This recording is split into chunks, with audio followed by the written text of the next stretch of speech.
Hi, I'm Mark from eReplacementParts.com. In this video, I'm going to show you how to replace the speed control board on an older style KitchenAid Professional Series mixer. Before starting this repair, make sure to unplug your KitchenAid mixer. Replacing the speed control board on a KitchenAid Professional Series mixer is really a very easy repair to do. But if you have an older mixer like I do, you'll quickly notice that your old speed control board has 5 wires going into it, and the new board only has locations for 4 of them. But don't worry, there's an easy fix for this, and I'm going to show you how. We'll go ahead and start our repair by removing the nameplate band from the mixer. It's held in place with a single screw at the rear of the mixer.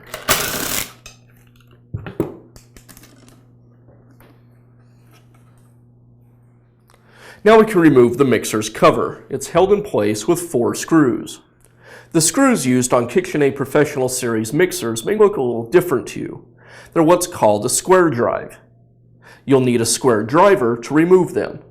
All of these screws are a number 2 size square drive. You can find a driver like this at pretty much any home center.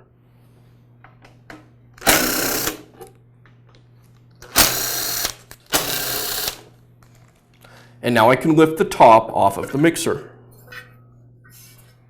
Now we'll remove the control board from the mixer base. It's held in place with 2 screws.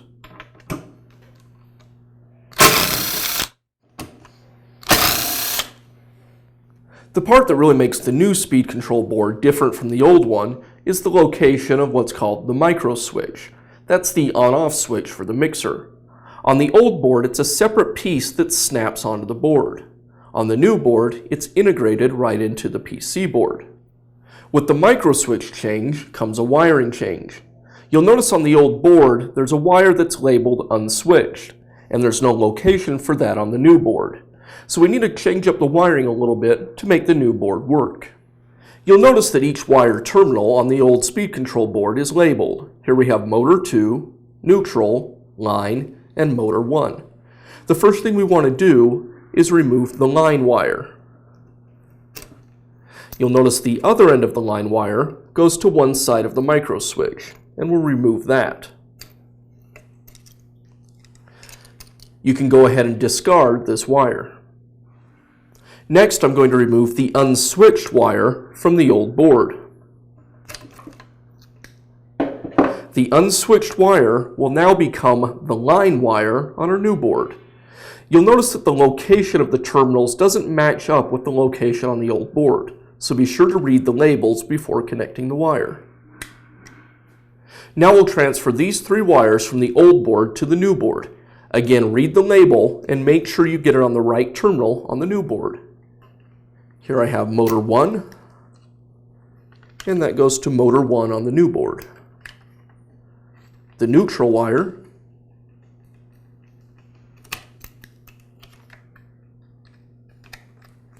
and motor 2.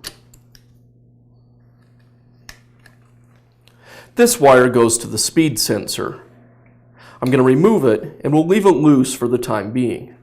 Now I'll pull the old speed control board away from the mixer base. You have a better view of the micro switch.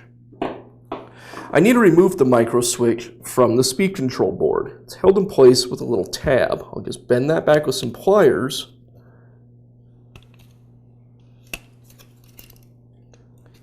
and pull the switch away from the board. Sometimes a little screwdriver can make this a little easier. There we go. Now we're back to the new speed control board. You'll notice on the board there's a location for the switch even though it's not needed. We're going to go ahead and just snap the switch right back in place. Even though the switch itself is no longer used in the wiring circuit, we'll leave it in place to just simply hold this wire. Now resecure the new speed control board to the mixer. You want to be careful here not to over tighten these screws and crack the base.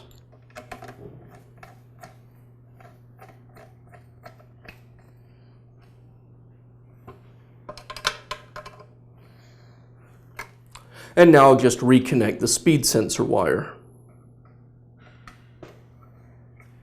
Now I can reinstall the top and secure it with the screws.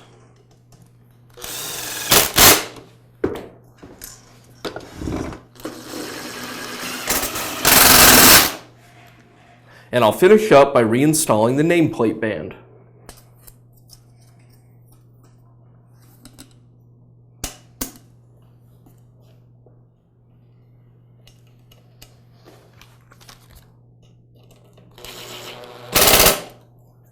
And that's all it takes to replace the speed control board on a KitchenAid Professional Series mixer. We hope you found this video helpful. Please feel free to leave a comment or ask us a question.